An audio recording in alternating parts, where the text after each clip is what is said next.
Welcome back. Lots of green across Asian screens, and China is actually leading it with that semi-stock market stimulus that's come in with the cut in the stamp duty. Hong Kong markets are roaring away about 2% higher. Taiwan's up and about as well.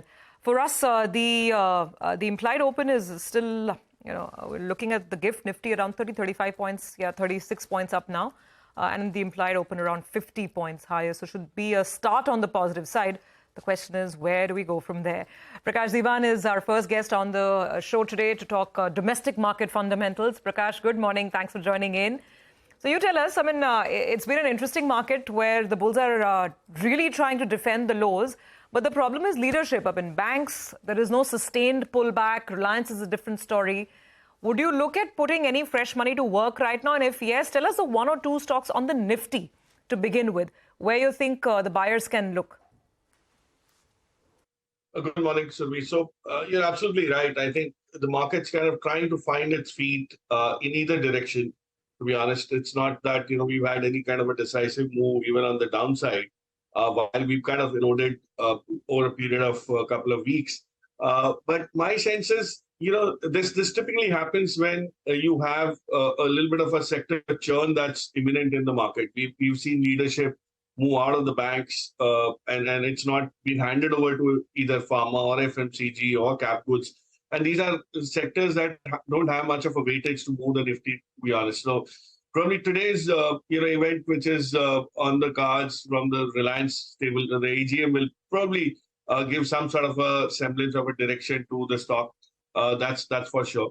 And the other areas that I think are looking a bit promising, which people probably haven't yet allocated significant amount of money, is mining. So if you look at Coal India, if you look at an NMDC, the kind of progress that the steel unit has made, I think there is enough value that's being realized out there.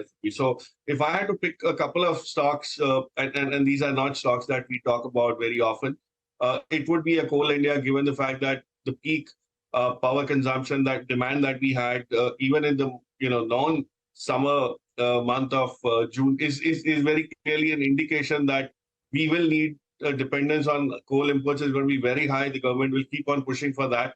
And Coal India, the way they're ramping up their business operation, I think it's going to be very, very strong going forward. So there's enough visibility. And of course, on the NMDC side, there's specific triggers to the business. But even there, I think there's a lot of potential for re-rating, given how things have panned out far, far differently than what we had anticipated from the steel side. Okay. So on Reliance, right, because that's the upcoming event at 2 p.m. there's the AGM. Prakash, are you expecting anything at all? Realistically, an AGM has never really been a trigger for the stock, right?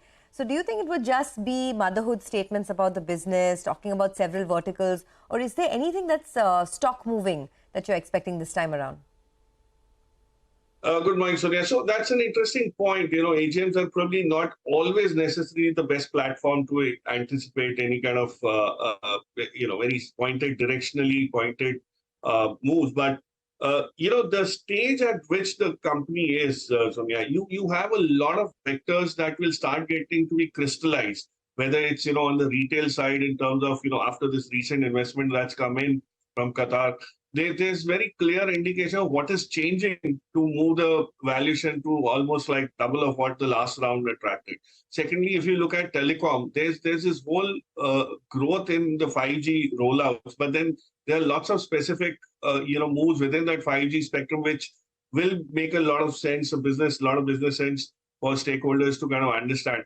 And of course, I think the largest area of announcements could come in from the green energy space, because that's something where maximum amount of new capital is going to be deployed. So that directionally also defines timelines. So, that's what probably the AGM could do. If you have even motherhood statements related to, change in the quantum of business, some of these businesses, it will start helping us pencil in much more than what we've heard. And don't forget JFS. That's the latest baby from the stable that's got listed, and there's enough directional input that you could get. Of course, it's too early to announce victory in that space for the company. It's still too new, but at least it'll give you, as I said earlier, timelines for what to anticipate from those businesses. So yeah, from that perspective, it could help restore a lot of confidence in the stock, if not necessarily make people come and rush and buy. Prakash, maybe the first stock I put to you should not be this one, but what the heck? Vodafone Idea saw a big spike, 10% on Friday. Any thoughts? Huge volume surge as well. Stocks back to close to about 9 rupees or so. Prashant, so this happens every time, Vodafone has this whole thing of getting pushed to the brink and then it makes this comeback. But this time around, it seems like, their participation, their intent to participate and continue their position as a respectable third player in that telecom space could possibly make it much more long-lasting. Of course, survival will always remain a challenge. And, the market was also responding positively to the fact that they lost less subscribers than anticipated. So nobody is expecting them not to lose subscribers, but, the pace at which they are losing subscribers has become much more critical in that sense. So there are lots of positives that can help the stock, but, I'm not a big believer in the fact that these turnarounds give you great reward. We've seen that happen with a Suzlon or something where a penny stock has kind of doubled in the last 1 year and all, and people anticipate the same thing. But in case of Vodafone, I think structurally the environment is very different. There's no leadership there, unlike Suzlon, where, why I'm comparing these two, Prashant, is for the simple sake of simplicity, where people kind of say, oh, if, something which was sub 10 has moved to 20 plus, why not look at Vodafone, which could be the next turnaround? So these turnarounds could take very different trajectories, and Vodafone will have to be given much more time.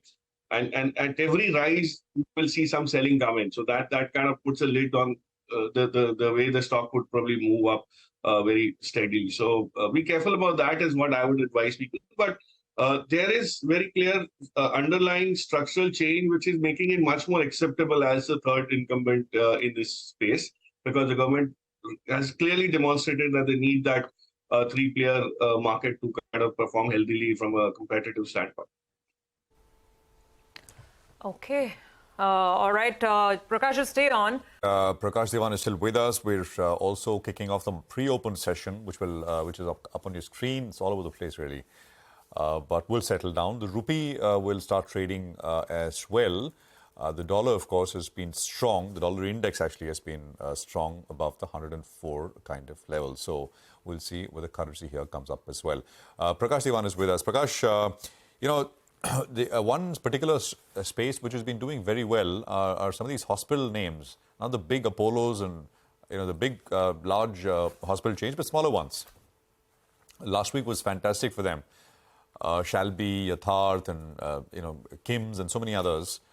Which is the pick? If one had to buy now out of the lot. So Prashant, to be fair, the valuations have started getting into a little bit of a stretch territory for some of these hospital names.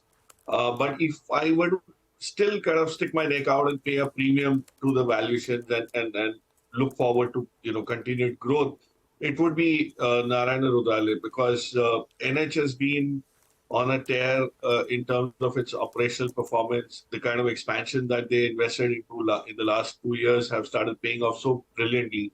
And my sense is from a capital efficiency perspective, they stand out among the smaller mid-size names. You of course have the likes of Apollo and all, which continue to give you a very robust kind of standing in the portfolio. But the volatility is also going to be much higher in some of these bigger names. And there's a lot of inorganic growth that you could look forward to. You've seen Fortis finally wanting to acquire Gleneagles. You have some of the other names that have been talking about acquisition, including Shelby and all. So there's a lot of activity around this space, and there's still huge headroom. But from a valuation perspective, you would have to wait for lower valuations to lower levels to get in. But NH is the only one that deserves that kind of a premium. And I would believe it will continue to deliver very superior, industry superior metrics even going forward. Okay, by the way, the pre-opening rates are now settling in. So, just take one look at that before we move on. It's going to be flat, but with a bit of a positive bias. That's what the Nifty is indicating.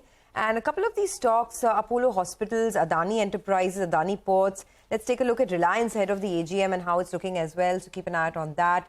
A couple of these defense stocks continue to be in focus on the back of very good moves last week and some new orders as well. So do look at that. Zomato. We'll talk more about the block deals that are likely to take place in Zomato in a bit, but that stock in pre-opening is up about 4%, and BEL has won some orders, so that stock is in the green as well.